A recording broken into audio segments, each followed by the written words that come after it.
Hello, మీకు సమాధానం కలుగునుగాక. కొరింథీయులకు రాసిన మొదటి పత్రిక 11వ అధ్యాయము.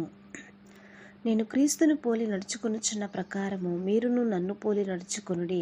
మీరు అన్ని విషయములలో నన్ను జ్ఞాపకం చేసుకొనుచు నేను మీకు అప్పగించిన కట్టడలను గైకొనుచున్నారని మిమ్మును మెచ్చుకొనుచున్నాను. ప్రతి పురుషునికి శిరస్సు క్రీస్తనియు, స్త్రీకి శిరస్సు పురుషుడనియు, క్రీస్తునకు శిరస్సు దేవుడనియు మీరు తెలుసుకొనవలెనని కోరుచున్నాను. ఏ పురుషుడు తల మీద ముసుగు వేసుకుని ప్రార్థన చేయనో లేక ప్రవచించునో ఆ పురుషుడు తన తలను అవమానపరచును.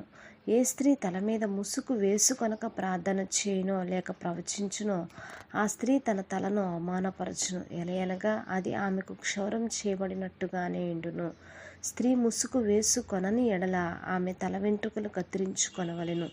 కత్తిరించుకొనుట అయినను క్షౌరం చేయించుకొనుట అయినను స్త్రీకి అవమానమైతే ఆమె ముసుగు వేసుకొనవలెను. పురుషుడైతే దేవుని పోలికయు మహిమనై ఉన్నాడు గనుక తల మీద ముసుగు వేసుకొనకూడదు. కానీ స్త్రీ పురుషుని మహిమయై ఉన్నది. ఎలయనగా స్త్రీ పురుషుని నుండి కలిగెను గాని పురుషుడు స్త్రీ నుండి కలుగలేదు.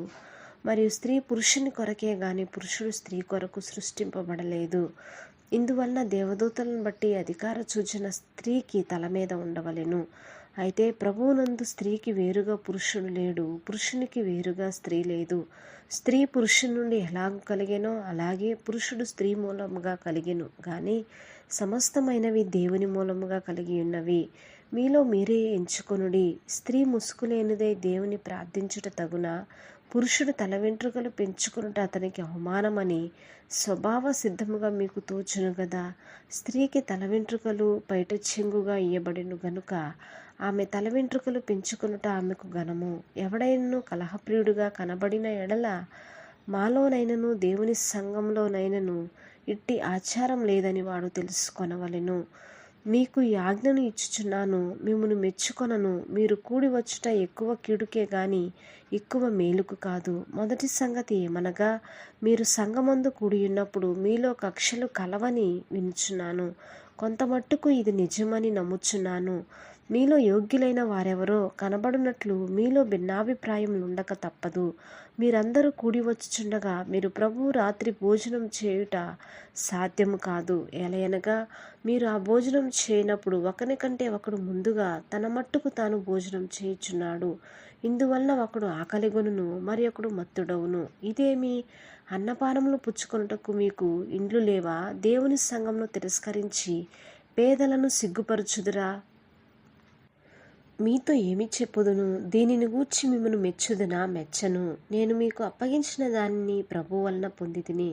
ప్రభువైన యేసు తాను అప్పగింపబడిన రాత్రి ఒక రొట్టెను ఎత్తుకుని కృతజ్ఞతాస్తుతులు చెల్లించి దానిని విరచి, ఇది మీ కొరకైన నా శరీరము, నన్ను జ్ఞాపకం చేసుకొనుటకై దీనిని చేయుడని చెప్పెను. ఆ ప్రకారమే భోజనమైన పిమ్మట ఆయన పాత్రను ఎత్తుకుని, ఈ పాత్ర నా రక్తము వలన అయిన క్రొత్త నిబంధన. మీరు దీనిలోంది త్రాగునప్పుడల్లా నన్ను జ్ఞాపకం చేసుకొనుటకై దీనిని చేయుడని చెప్పెను. మీరు ఈ రొట్టెను తిని ఈ పాత్రలోంది త్రాగునప్పుడల్లా ప్రభువు వచ్చే వరకు ఆయన మరణమును ప్రచురించుదురు. కాబట్టి ఎవడు అయోగ్యంగా ప్రభు యొక్క రొట్టెను తినునో లేక ఆయన పాత్రలోంది త్రాగునో వాడు ప్రభు యొక్క శరీరమును గూర్చియు రక్తమును గూర్చి అపరాధియగును. కాబట్టి ప్రతి మనుషుడు తన్ను తాను పరీక్షించుకొనవలెను. అలాగు చేసి ఆ రొట్టెను తిని ఆ పాత్రలోంది త్రాగవలెను. ప్రభువు శరీరమని వివేచింపక తిని త్రాగువాడు తనకు శిక్షవిధి కలుగుటకే తిని త్రాగుచున్నాడు. ఇందువల్లనే మీలో అనేకులు బలహీనులను రోగులనై ఉన్నారు, చాలామంది నిద్రించుచున్నారు. అయితే మనలను మనమే విమర్శించుకొనిన ఎడల తీర్పు పొందకపోదుము. మనము తీర్పు పొందిన ఎడల లోకముతో పాటు మనకు శిక్ష విధి కలుగకుండునట్లు ప్రభువు చేత శిక్షింపబడుచున్నాము. కాబట్టి నా సహోదరులారా, భోజనం చేయుటకు మీరు కూడి వచ్చినప్పుడు ఒకని కొరకు ఒకడు కనిపెట్టుకుని ఉండుడి. మీరు కూడి వచ్చుట శిక్ష విధికి కారణము కాకుండునట్లు ఎవడైనను ఆకలిగొనిన ఎడల తన ఇంటనే భోజనం చేయవలెను. నేను వచ్చినప్పుడు మిగిలిన సంగతులను క్రమపరుతును.